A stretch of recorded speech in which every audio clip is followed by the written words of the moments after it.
નમસ્કાર, સત શ્રી અકાલ, સલામ વાલેकुम, કેમ છો, કેમો ना છો। मैं पंकज चटर्जी, आप देख रहे हैं धाकड़ न्यूज़ इंडिया। आज धाकड़ न्यूज़ इंडिया पर आपको उत्तर प्रदेश में हो रहे बढ़ते हुए अपराध, जिसमें बलात्कार की घटनाएं आए दिन होती जा रही हैं, इस पर कोई अंकुश नहीं है। मंतारण को लेकर आज जितनी उहापोह मची है, बेटियों को बचाने की जिम्मेदारी सरकार अपना हित साधने में, क्योंकि 2022 में चुनाव आ रहे हैं, जिस प्रकार से क्रियाशील है उस प्रकार से योगी सरकार ने कभी भी, लगभग 4 वर्ष से ऊपर का समय हो चुका है और अगले वर्ष की शुरुआत में ही, शायद मार्च तक की, उत्तर प्रदेश के अंदर विधानसभा चुनाव होंगे। कल 3 अलग अलग घटनाएं हुई उत्तर प्रदेश में जो दिल दहलाने वाली है। एक घटना मुरादाबाद से, जिसमें एक प्रेमी और प्रेमिका जो एक ही गांव में रहते थे, आपस में प्रेम प्रसंग था। परिवार वाले विवाह को तैयार नहीं थे, तो दोनों ने भागकर ही शादी करने का फैसला किया और वो घर से भाग गए। प्रेमिका के परिवार वाले प्रेमी के घर पहुंचे और उन्होंने दबाव बनाया, डराया, धमकाया। जब प्रेमी के घर वालों को लड़के का कोई पता नहीं था, तो उन्होंने उनका अपहरण कर लिया। मां, बाप और 16 वर्षीय पुत्री का, तीनों का अपहरण करके वो अमरोहा ले गए और अमरोहा में ले जाकर मां बाप के सामने हैवानियत का नंगा नाच हुआ, जिसमें 8 लोगों ने उस 16 वर्षीय बेटी के साथ दुष्कर्म किया, वो भी मां बाप के सामने। अब आप सोच के देखिए, प्रेमी के परिवार वालों को नहीं जानकारी थी कि मेरा लड़का इनकी बेटी को कहां भगा कर ले गया, लेकिन वो नहीं माने, उनका दिल नहीं पसीजा। उस 16 वर्षीय बालिका का लड़की के 2 भाइयों ने, उसके पिता ने, 3 चाचाओं ने, मामा ने और एक अन्य व्यक्ति ने उसके साथ दुष्कर्म किया। उससे भी उनका पेट नहीं भरा और उन्होंने उस लड़की का, जो नाबालिग थी, उसका विवाह एक अधेड़ आयु के व्यक्ति के साथ उसका विवाह कर दिया।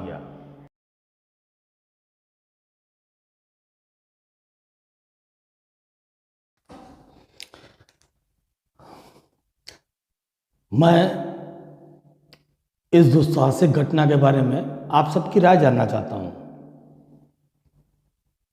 ये जो मुरादाबाद में घटना हुई है, इसमें दोषी इन 8 लोगों को किस प्रकार की सजा मिलनी चाहिए? इनको वो सजा मिलनी चाहिए ताकि मिसाल बने। भारत के अंदर चाहे केंद्र की सरकार हो चाहे राज्यों की सरकार हो, कोई ये पहल क्यों नहीं करना चाहती कि बलात्कार करने वाले बलात्कारियों को फांसी का लाइव प्रसारण हो, उनकी सजा सिर्फ और सिर्फ फांसी हो। बातें चुनाव आने के समय मंचों से भाषणों के जरिए बड़ी बड़ी की जाती हैं, लेकिन सरकार बनने के बाद ये सब विराम ले लेती है। बलात्कार पीड़ितों को न्याय दिलाने के लिए क्या ऐसी व्यवस्था नहीं होनी चाहिए कि उनके लिए फास्ट ट्रैक कोर्ट का गठन हो, उसमें समय सीमा निर्धारित हो, चाहे वो लोअर कोर्ट की हो, चाहे सेशन कोर्ट की हो, चाहे हाई कोर्ट की हो, चाहे सुप्रीम कोर्ट की हो। फैसलों में देरी होने से पीड़ित, जो शोषित, जो बालिका है या उसके परिजन, उसको न्याय में होने वाली देरी का सामना करने के कारण तमाम परेशानियों से गुजरना पड़ता है, तमाम धमकियों से गुजरना पड़ता है, या फिर उनके पास बड़े बड़े प्रलोभन आते हैं, धन का लालच दिया जाता है, पुलिस दबाव बनाती है, तमाम जो ऐसे लोग होते हैं जो प्रभावशाली होते हैं, जिनका क्षेत्र में आतंक व्याप्त होता है, वो दबाव बनाते हैं। राजनीतिक स्तर पर भी बड़े बड़े दबाव बनाए जाते हैं। गांव का हुआ तो ग्राम प्रधान, सरपंच, जिला परिषद अध्यक्ष, ब्लॉक प्रमुख, विधायक, सांसद, शहरों में पार्षद, इन तमाम तरीके की परेशानियों से उस अन्याय की पीड़िता को गुजरना पड़ता है। आज के समय में यदि न्याय व्यवस्था सुदृढ़ हो जाए और सरकारें जो बड़े बड़ी बातें करती हैं, बड़े बड़े दावे करती हैं, वादे करती हैं जनता से, वो सारी व्यवस्था सिर्फ दावे, वादों और भाषणों तक की सीमित ना रहे।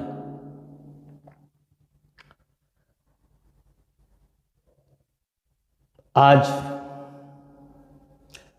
न्याय प्रणाली को सुधार की आवश्यकता है। राजनीतिक स्तर पर पहल देखिए कब और कौन करेगा। दूसरी घटना जो प्रयागराज की है, यहां 11 वर्षीय बालिका अपनी मां के साथ शौच के लिए खेतों में गई थी। वहां से लौटते समय बेटी ने कहा, मैं आम बगिया से तोड़ के लाती हूं, मां आप घर जाओ। जब वो बालिका काफी देर तक की घर नहीं पहुंची तो उसके परिजनों ने उसको ढूंढना प्रारंभ किया। काफी ढूंढने के बाद उसका कटा हुआ हाथ सर्वप्रथम प्राप्त हुआ और कुछ ही दूरी पर उसका शव। वहां पर मौजूद लोगों ने, प्रत्यक्षदर्शियों ने देखने के बाद यह चर्चा की कि इसके साथ बलात्कार हुआ, क्योंकि उसके कपड़े और उसकी स्थिति जो वहां पर मौजूदा स्थिति थी वो ऐसी दर्शा रही थी कि उसके साथ बलात्कार हुआ है। बलात्कार करने के बाद बलात्कारी ने या बलात्कारियों ने उसका हाथ धड़ से जुदा कर दिया। कितनी नृशंस हत्या की, क्रूरतम से क्रूरतम।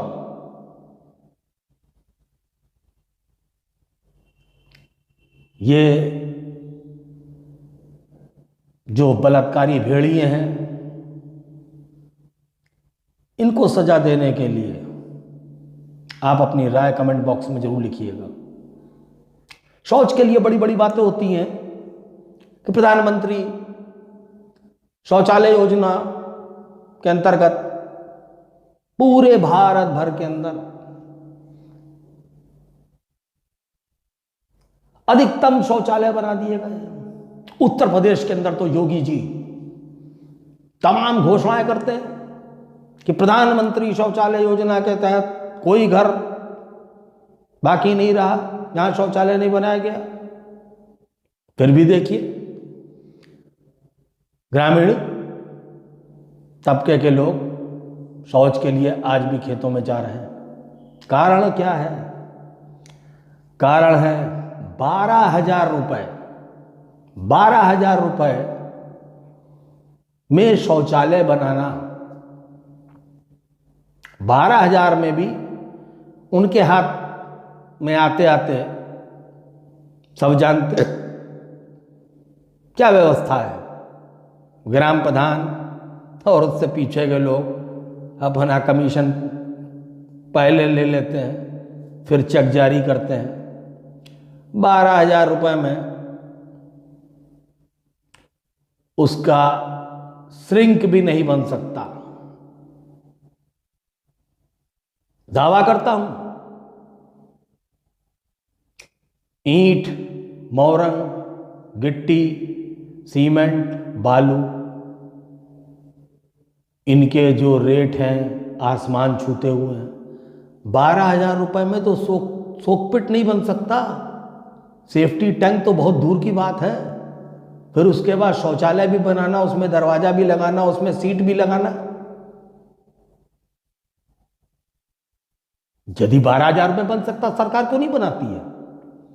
करोड़ों और अरबों रुपए के प्रोजेक्ट जो सड़कों पे और पुलों के और ओवरब्रिजों के होते हैं, वो तो आम जनता को नहीं देती है सरकार, तो बड़े बड़े ठेकेदारों को दिए जाते हैं।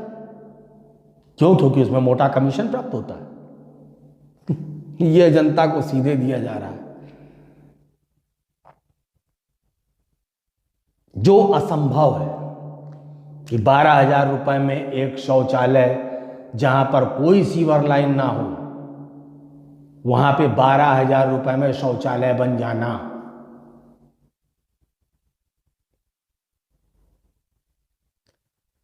विस्मयता का प्रश्न है, इस लड़की के साथ प्रयागराज में जो घटना हुई, इससे पूरा समाज झकझोर उठा। चिंतन करके देखिए, मनन करके देखिए। आज के समय की व्यवस्था कितनी ज्यादा मजबूर हो चुकी है। आम आदमी की जीवन का कोई मोल नहीं है। उत्तर प्रदेश में तो जंगल राज है। इस जंगल राज में बलात्कारियों का बोलबाला है। और योगी जी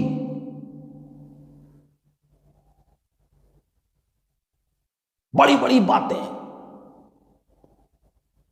बेटी पढ़ाओ, बेटी बढ़ाओ, बेटी पढ़ाओ, बेटी बढ़ाओ। बेटी की सुरक्षा के लिए आपने क्या किया? सरकार बनते ही बहुत तेजी से एंटी रोमियो स्क्वाड का गठन हुआ। भारतीयता की बात होती है और गठन होता है रोमियो का। रोमियो जूलियट, जो एक आशिक हुआ करते थे, सच्चे प्रेमी थे, उन सच्चे प्रेमी के नाम का एक स्क्वाड बनाया जाता है और बोला जाता है उत्तर प्रदेश में बेटी रात के 12 बजे भी जाए, 2 बजे भी जाए, सुरक्षित होगी, दिन में सुरक्षित नहीं है। कोई दिन ऐसा नहीं जाता है जिस दिन उत्तर प्रदेश के अंदर बलात्कार की घटनाएं अंजाम नहीं दी जाती हैं। बलात्कारियों के हौसले इसीलिए बुलंद हैं क्योंकि वो जानते हैं कि कानून में तोड़ क्या है, राजनीतिक उनकी पैठ क्या है। तीसरी घटना बांदा की है, जहां पर 5 साल की छोटी बच्ची, जिसके पिता की कुछ ही दिन पूर्व, 7 से 10 दिन पूर्व उसके पिता की मृत्यु हुई बीमारी के चलते, टोने टुटके तंत्र मंत्र के कारण उस बच्ची को मार दिया गया।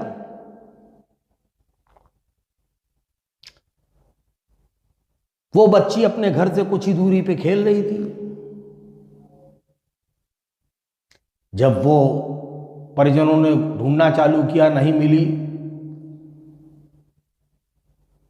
तो गांव के काफी लोगों ने ढूंढना प्रारंभ किया। उस बच्ची की लाश नाले में मिली। ईश्वरी मालिक है, उस 5 साल की बच्ची के साथ भी क्या हुआ होगा ये ऊपर वाला ही जानता है।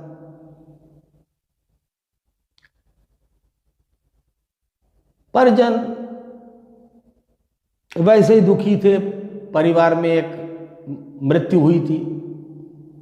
इस अबोध बालिका ने किसी का क्या बिगाड़ा था, कैसी विभीषिका है,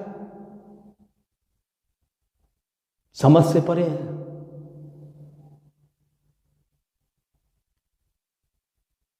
पांच साल की बच्ची कौन से ड्रेस कोड में होगी जो मनुष्यता समाप्त हो जाए? 11 साल की बच्ची कौन से ड्रेस कोड में होगी जो भाजपाई नेता बड़ी बड़ी बातें करते हैं कि लड़कियों को ये पहनना चाहिए, लड़कियों को वो पहनना चाहिए, लड़कियां इस प्रकार के वस्त्र पहनती हैं जिससे आकर्षण होता है।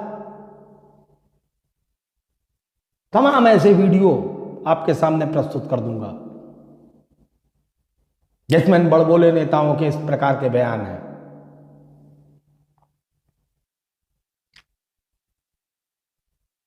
बताइए, छोटी छोटी बच्चियों के साथ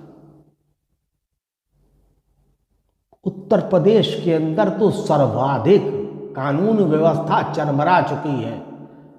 जंगल राज पुलिस चला रही है, पुलिस के द्वारा योगी जी अपनी पूरी सरकार चला रहे हैं। कोई विरोध करे, पुलिस का डंडा हाजिर है।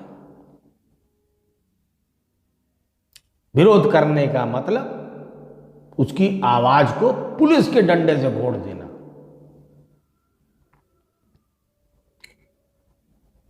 आप सब अपनी राय कमेंट बॉक्स में अवश्य दें और आप सबसे निवेदन है, धाकड़ न्यूज़ इंडिया के प्रति अपना प्यार और विश्वास बनाए रखने के लिए धाकड़ न्यूज़ इंडिया को आपके सहयोग की आवश्यकता है। आपका सहयोग धाकड़ न्यूज़ इंडिया को, चैनल को सब्सक्राइब कीजिए, उसको लाइक कीजिए और अधिक से अधिक शेयर कीजिए ताकि धाकड़ न्यूज़ इंडिया के द्वारा मैं आपके समक्ष प्रस्तुत होता रहूं। आप सबका हौसला जो सब्सक्राइब करके धाकड़ न्यूज़ इंडिया को प्रोत्साहन देगा, उसको लाइक करके उसको प्रोत्साहन प्राप्त होगा और उसको शेयर करके। तो आपसे पुनः अनुरोध है कि चैनल को लाइक करें, सब्सक्राइब करें और अधिक से अधिक शेयर करें अपने मित्रों में, अपने रिश्तेदारों में, परिचित समाजों में। इसी के साथ मैं पंकज चटर्जी आप सबसे विदा लेता हूं। जय हिंद, जय भारत।